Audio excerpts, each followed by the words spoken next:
What is up? We are back again. Football season once again is here. Long summer of baseball, golf, all the other stuff. But like always, the main attraction is football at Run Pure Sports. Fantasy, we love it. Betting, we love it. And like always, we're trying to have the best possible team at Run Pure. And playing some golf last year, with my brother, I was able to meet one of the best people in the industry, or the football, NFL. One of the best, Super Bowl champion, Ryan Harris. I'm excited to do a segment with him this year.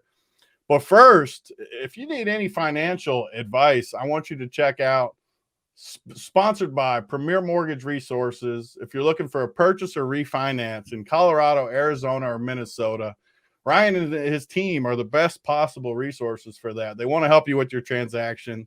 Apply online at pmrloans.com/rharris. Or email me with email him with any questions at championmortgageteam@pmrloans.com. Premier Mortgage Resources LLC, NMLS 1169, Equal Housing Opportunity, Loan Officer NMLS 2100127. Best possible way. He's going to help you with that.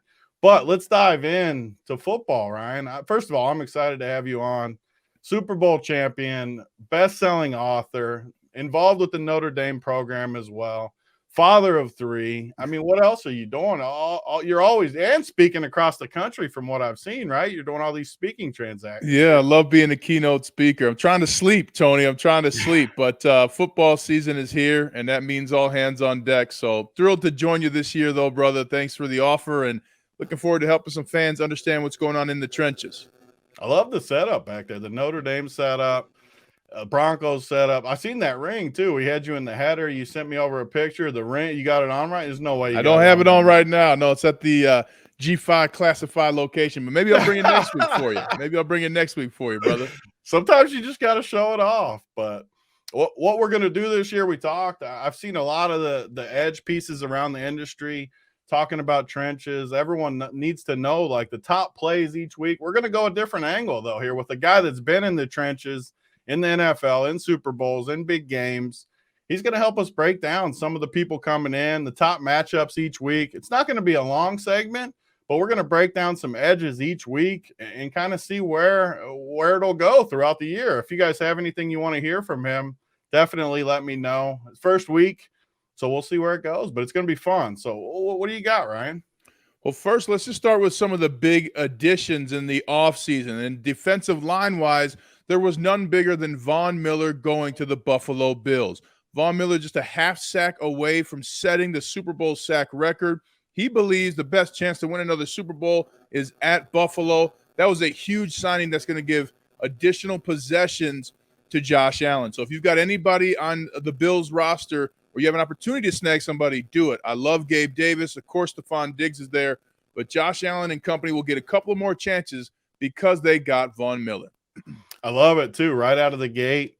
We're doing this show on Tuesday, but Thursday night, we got the Super Bowl champs versus the Bills. The Bills are obviously the top fantasy team really you can have with Diggs.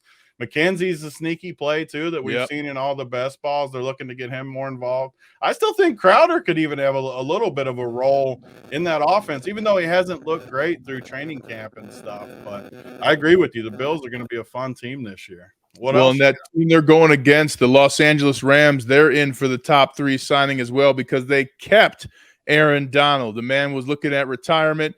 He became the first player this June to be paid over $30 million annually and not be a quarterback. That was a huge get as well. I mean, could you imagine, Tony, they win the Super Bowl, and then all of a sudden they lost Von Miller and Aaron Donald? That'd be devastating for any team.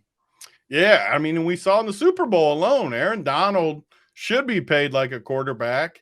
He changed the game. I mean, with the game on the line, the season on the line, Bengals looking to win the Super Bowl. He comes up big when they needed him. There's not many players, if anybody. J.J. Watt, I'm sure, is one of them, but there's not many that can impact a game like he can besides quarterback. So I'm with you. Just a great pickup, and I'm excited to see those two teams in L.A. because I think Buffalo is going to pass the test. We don't need to get into picks on this, but who you think on Thursday? Well, remember though, Buffalo lost their first game last year to the Pittsburgh Steelers, so they're not invincible, the Buffalo Bills. But I got to call one of their preseason games, and Josh Allen is at an even different level. I mean, he worked this offseason not just on his throwing motion and fundamentals, but moving his shoulder so that when he's throwing on the run, he can be more precise. So he's doing a lot of extra work. And I can tell you, when you lose a close playoff game, and you know you were good enough to be in the Super Bowl, if not win it, you take another motivation in the offseason. Josh Allen did that. I like the Bills against the Rams. It's going to be interesting. I mean, how brutal was that? I mean, again, I talk too much on these. We got to keep it to your knowledge. But, I mean, how brutal with how good Buffalo was in that game.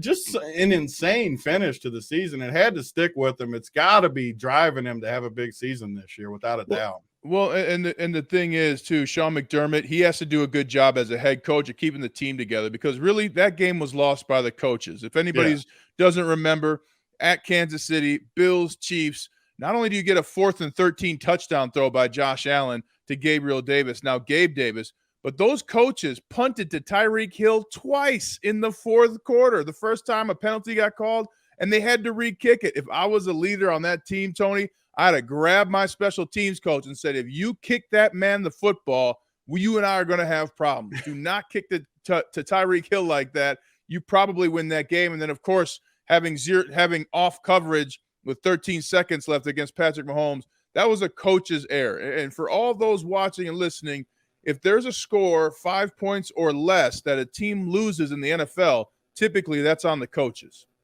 And especially in that situation, it's like you said with the drop coverage, or you're better with the technicalities, but Kelsey's running just a straight fly pattern. I mean, what are we doing? Like, I've always wondered this too. You've been in the locker room, biggest games possible. When there's that little time left, I've heard like sharp people, why are we not just like tackling guys at the line using, I know it's thinking outside the box, and coaches don't like to do that a lot, but they can't score. You're using clock. Give them 10 yards. You're still like, I don't get that. Is that something that never even comes into the equation in these locker rooms? Oh, it absolutely does. And the thing that, again, Sean McDermott, if I'm Sean McDermott, I'm walking into that locker room saying, guys, that's on us as coaches. You played well enough to win. We'll never betray you like that again. I mean, you have to be honest in the NFL, or you lose a locker room immediately. You know, there's not an HR department in the NFL, so you can't put a bunch of complaints up. And if coaches are unwilling to be accountable to their team for their decisions, things go badly very quickly, even with all the talent on a roster. Yeah, I love it. And a key point going into the year, like you said, I think Buffalo comes out with a vengeance. Huge year, top quarterback fantasy-wise, at least. Josh Allen, he can run, he can pass, million weapons. I love the Cook from Georgia coming in too. I mean, Singletary was good at the end of last year, but Cook is just different. So I'm excited to see them. But what else you got for the free agents? Well, for the last defensive free agent, I actually picked the Denver Broncos because they got Randy Gregory and DJ Jones upgraded. Yes, Randy Gregory has had some inconsistencies due to injuries and off the field, but he also got a shoulder surgery in the offseason, saying he's able to push off for the first time in a long time, able to do some moves. He had to retire because of pain. So look for Randy Gregory to have a huge impact for the Broncos, giving Russell Wilson additional possessions in a game. And then DJ Jones is the most underrated interior defensive lineman. That's going to stop the run. So if any of your skill position players on your roster are going against the Broncos, be weary if they're at the quarterback or running back position. Of course, the Broncos also have Patrick Surtain. So these three different additions in the offseason, these are going to be opportunities for the offenses on those teams to get additional possessions. But also, if you have somebody on their roster going against them, especially at that quarterback position, be weary because of the upgrades that were made. Yeah, Denver might be the team I'm most excited about this year with the upgrades. Obviously, you get Russell. They haven't had a quarterback since Peyton that's been even remotely decent. They've had good skill players. Elway actually did a pretty good job bringing in skill guys. So I'm excited to see the new offense. Please stop giving Melvin Gordon half the carries, though. Let Javonte eat 70-30, 80-20, whatever it needs to be. Just real quick side note, can we get more Javonte, or do you think they keep splitting like last year? Yes, Javonte Williams will be the feature back for the Broncos. Also, too, look out for Mike Boone. He may be an easy waiver wire catch right now, But Mike Boone is somebody who will play some type of role for the Broncos moving forward as either RB2 or RB3. Now you're speaking the language, though, because in DFS, sometimes you need those sneaky plays, too, where maybe they are on a lot of primetime games, Denver, which means I don't know how much you follow the DFS side, but you'll have like the single game tournaments where big prize pools, and you need a little bit outside the box to get all the way to the top and win a bunch of money. So Boone, I know he was a stud in Minnesota when he had chances to get work. I could see him doing good in this offense, especially if Melvin Gordon gets traded or hurt or where he slides into that 2-hole. So I'm excited to see that. Absolutely. Well, then let's go to the offensive line. I'll just give you three quick ones. One, Teron Armstead going to the Miami Dolphins from the New Orleans Saints. That was a huge pickup. Lyle Collins going to the Cincinnati Bengals. That was fantastic. The Bengals made a couple of moves on the offensive line that are really going to make a difference. And that's something where you have to have some stability after what everybody saw, the Bengals playoff run. They were an offensive lineman or two away from a Super Bowl. And then lastly, Trent Brown staying in New England. Trent Brown, by the way, Tony, he is all NFL for his tattoos. You got to check out Trent Brown tattoos. He is all NFL. But those are the three big moves in the offseason on the offensive line that I thought were going to impact the performance players for fantasy football rosters league-wide. I did want to ask you about that. That's the problem with me on here. I like to talk football. I know you know your football. My Bengals living in Cincinnati went to the Super Bowl. It might have been a year early, though, in the process. They got a little lucky, a few breaks in the playoffs. They bring in a bunch of linemen, though. You're talking them up. You're getting me excited. Can we protect Joe this year a little bit more? I mean, is the line – how much improved is my Bengals line going to be overall? Drastically. I mean, you got Karras, you got Lyle Collins, and the other thing, you got a healthy T. Higgins as well. So T. Higgins is going to – I know you got Justin I know you got your other receivers there. Chase, yeah. You know, everything. And you did lose C.J. Uzomah. That, I think, is going to affect the Bengals a little more than people think. But with Jamar Chase, T. Higgins, you're going to have a healthy stable of receivers to throw to, and those are going to be great points. And I'll just tell you, Tony, Joe Burrow, that's my number one pick. That's who I got as my quarterback for my fantasy football team. I love his options. I love the offensive line giving him time. Did you parlay him up with anyone? Did you get a combo? Any of these receivers? I still need to trade for a QB2. So the market's tough, but I got some assets now. So we'll see what happens. I like it. But so on this show each week, we're going to go into some weekly matchups too. Ryan's going to talk a couple offensive spots, couple defensive spots just for the week, not the season long. So just weekly matchups, kind of where we can get an edge on the DFS side of things. So what do you got this week? You want to do defense or first? Well, I got three matchups in week one that two of them are offensive line matchups perfect. that are going to be pluses, and one of them's a defensive line. The Bengals versus the Steelers. Now, yes, you're going to get T.J. Watt and Lyle Collins matching off, but I like the Bengals there. So start anybody you can on the Bengals roster. There's going to be a ton of offensive production. And remember, the Steelers, yes, they've announced their starting quarterback, but does that mean that's the best quarterback? Is it going to keep them on schedule week one especially? So I like the Bengals and any of the skill positions there if you have somebody on your fantasy football roster or pick somebody up this week. And the second one is the 49ers versus the Bears. Look, Tony, everybody's talked about Trey Lance, Jimmy Garoppolo, Kyle Shanahan. They've been taking the spotlight from one of the best offensive lines in the NFL. That's a huge matchup for the 49ers. Look for Brandon Ayuk to go off in that game. And also, if you get a healthy Deebo Samuels, he could be great. Look out for Elijah McClain as well if he can get into that game. Deebo Samuels did practice, so he has a chance to play this week. And the last one, I can't just do all offense, Tony. For the defense and the opportunity there, I look at the Broncos versus the Seahawks. The Seahawks are putting a lot of things together. They lost their left tackle to free agency.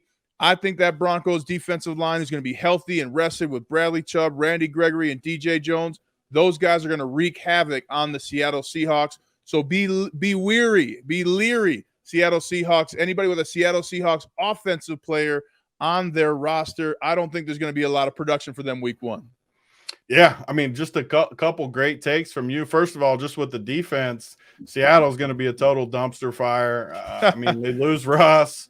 Pete Carroll's fallen in love with running the ball way too much. This isn't 1995. Like, you got to throw the ball. We've seen Locke in Denver the last couple of years. We know Geno Smith's not any good.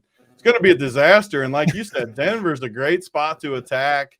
Gotta love Denver's defense week 1 in fantasy. I don't know anybody who got players from Seattle on their roster for fantasy football, but unwise move to begin with, and especially in week 1.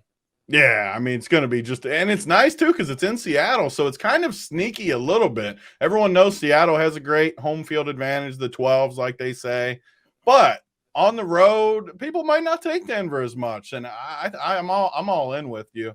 But I was going to say too, with these 2 offensive spots you talked about, a big thing in fantasy and daily fantasy especially, we look at totals.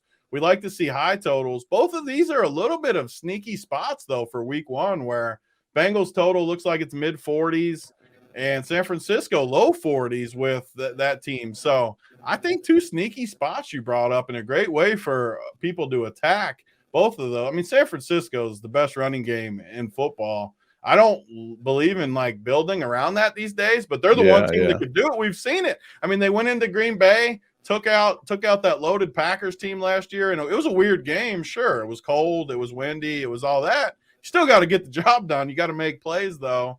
Shanahan, one of my favorite coaches, so I love those 2 spots and just great points going into week 1. Thanks, brother, and I'll see you week 2, man. We'll have more action in the trenches. And as we get more data, more info, it's gonna be a fun year. I'm excited to come on each week, talk some football with you, and like I said, check out Ryan. Where can they find you online? Yeah, check me out, RyanHarris68.com, on Twitter at Salams_from_68, or RyanHarris_68 on Instagram. And Tony, I just want to say, we already knew you were brilliant with fantasy football, but at least you're giving some credence to the offensive and defensive lines who really dictate the outcome for fantasy football owners. I love it, brother. I seen you do a piece. What was I watching? I was watching something. I think it was a Draftkings piece even, because I seen you pop up and it caught me off guard a little bit now that I've talked to you a few times. And you were talking about getting some points for those O-linemen. Come on, man. Yeah. No sacks. Get those points in the mix. Hey, man, if you go for 100 yards rushing or more, that should be 5 points. If you get 100 yards and no sacks, that should be 15 points. Get no sacks, 5 points too. Come on, we can do this, Tony. But I think they're starting, but we're ahead of the curve because we're not only using the best offensive lines, but giving you some insight as to how it's going to help you win on your fantasy football roster. Love it. I'm excited for the year. Excited to do this with Ryan. As always, you can find me on Twitter at BigT44DFS. And as always, look at Run Pure Sports for your fantasy content, for your betting content, everything else. We got the best team in the business. Check it out. But it's going to be a fun year. Thanks, Ryan. Looking forward to it. And we will talk for week 2. All right. Thanks, Tony. Peace.